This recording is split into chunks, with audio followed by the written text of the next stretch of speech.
Hey guys, welcome back to another video. I'm Tessa, owner of Odyssey Sports, and today I'm going to take you through our tumbling basic shapes that we should be including into all of our tumbling sessions and our cheerleading classes. These tumbling shapes is what helps set the foundation for all of our tumbling skills, which is why it's so important to make sure we are always doing these in all of our sessions so our athletes get used to them. So Molly is going to help show these shapes, and we're going to start off with our straight shape, Molly. So can you please just lay down on your back? Straight shape is obviously a very obvious one. It's just laying down nice and straight. I like to just show my athletes these shapes on the floor and get them to do them on the floor and hold them for 10 seconds or however you like so that they can get used to them. So pop your arms up to your ears, Molly. That's it. Now making sure you keep your chin to your chest, arms to ears, and then legs nice and straight and just squeezing our body nice and tight. Simple, that one. Our next one we go to is our hollow body shape. So for some people like to call it their dish shape. So what I want my athletes to focus on in this one, their back is going to be pushing down into the ground, so nice and flat on the ground, and then Molly's going to lift her toes up just like that, and that's going to be our hollow body hold or our dish shape. Our next shape is our open body shape, so it's just the opposite of our closed body shape. So this time we're going to do like a Superman shape. So Molly, can you pop your arms to your ears? Now in your Superman, you always want to make sure your nose is to the ground or your eyes are looking down at the ground all the time. We don't want to lift our chin up because that's going to teach our athletes to have their chin away from their chest, where in majority of skills, we want to keep our chin in.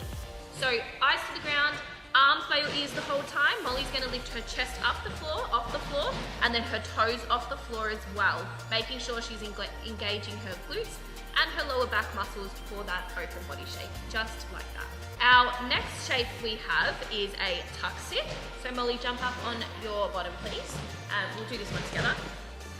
So, very simple one for our athletes to learn. Feet together, knees together, holding nice and tight, making sure our chin is in as well, so we don't want our chin out. I like to see if my athletes are squeezing nice and tight by pulling their legs apart, making sure they squeeze them together.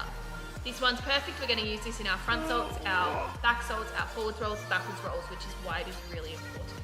Our last shape that I love to incorporate into all of our tumbling lessons is our lunge shape. So we use this before pretty much all of our skills, or most of them, and I like to break it down so that our athletes really understand the correct shape that they should be in to make sure they can create the most power.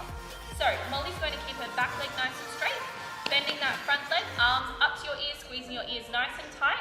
We're going to create a straight line from our fingertips all the way down to the back of the heel. So we can see Molly's chest is a little bit upright here. So Molly, you're going to lean forwards a little bit, making sure we're squeezing our tummy in nice and tight, keeping our eyes looking forwards the whole time.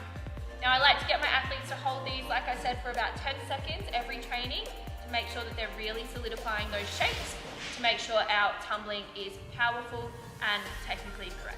Thank you guys for watching. That is it for our tumbling tutorial today. If you do decide to use any of these drills in your tumbling sessions, make sure to video them and post them to Instagram and tag us at Odyssey Sports so we can check it out. If you do need help with any other tips and drills, make sure you message me either via Instagram or over email, which I will link all of that below. Also, make sure you subscribe to our channel and follow us on Instagram to see what else we get up to and for more tips and tricks and exercises for both athletes and coaches. Thanks guys, see you next time.